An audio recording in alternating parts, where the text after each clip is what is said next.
अस्सलाम वालेकुम। अल्लाह ने इंसान की बॉडी को बड़ा साइंटिफिकली डिज़ाइन किया है। इस दुनिया में जब पहली बार इंसान की बॉडी पर एक्सपेरिमेंट किया गया ना, कि इसको खोला जाए, देखा जाए, चीरा जाए कि अंदर क्या चीज़ है जो हमें खिलाती है, बैठाती है, रुलाती है, सुलाती है, उठाती है। तो जब एक्सपेरिमेंट करने वालों ने उस बॉडी को खोल के पूरा एक्सपेरिमेंट किया ना, तो वो अपना सिर पकड़ के बैठ गए कि ये किसी इंसान की बनाई हुई चीज़ नहीं है और ना ये चीज़ हादसाती तौर पे बन सकती है। इंसान की बॉडी अभी तक सही तरीके से एक्सप्लोर ही नहीं हो पाई पूरी।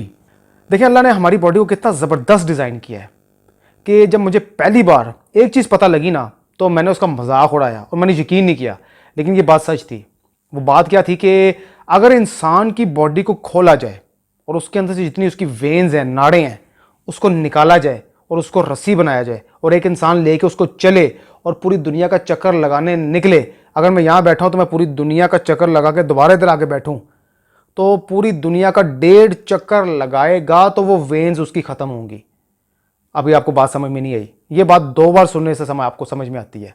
मैंने भी जब पहली बार ये बात सुनी थी तो मुझे सही तरीके से समझ नहीं आई थी, इसलिए मैंने इस बात को 2 बार सुना, तब जाके मुझे इस बात का पता लगा था। और ये बात सच है कि अगर इंसान की बॉडी को खोला जाए और उसके अंदर जो उसकी वेन्स हैं, नाड़ें हैं, उसको निकाला जाए और उनको जोड़ा जाए और उनको खींचा जाए और एक इंसान चले पूरी दुनिया में, पूरी दुनिया का जो चक्कर है ना किलोमीटर्स में, अगर मैं यहाँ से बैठे पूरी दुनिया का चक्कर लगा के यहाँ दोबारा आके बैठूँ ना, तो 40,000 किलोमीटर बनता है। कितना? 40,000 किलोमीटर।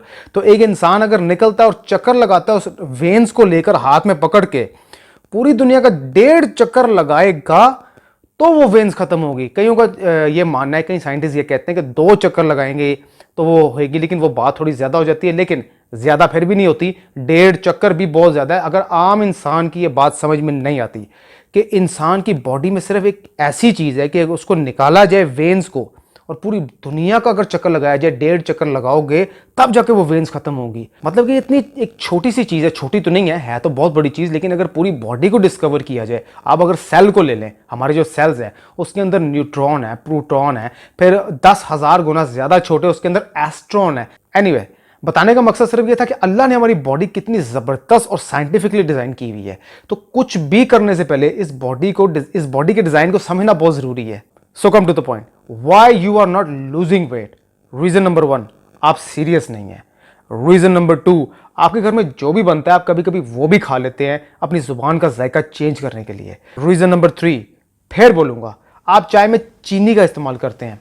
रीज़न नंबर 4, आप जो घर में आटा इस्तेमाल करते हैं ना, वो वाइट आटा इस्तेमाल करते हैं जो कि इंसान की बॉडी को फुलाता है। रीज़न नंबर 5, आप बगैर प्लान किए डाइट शुरू कर देते हैं। रीज़न नंबर 6, आपकी बॉडी में कार्बोहाइड्रेट की इनटेक ज्यादा है। रीज़न नंबर 7, अगर आप डाइट करने के लिए कोई चीज़ खा रहे हैं ना, तो उसको कंटिन्यूसली खाते रहते हैं एक ही चीज़ को।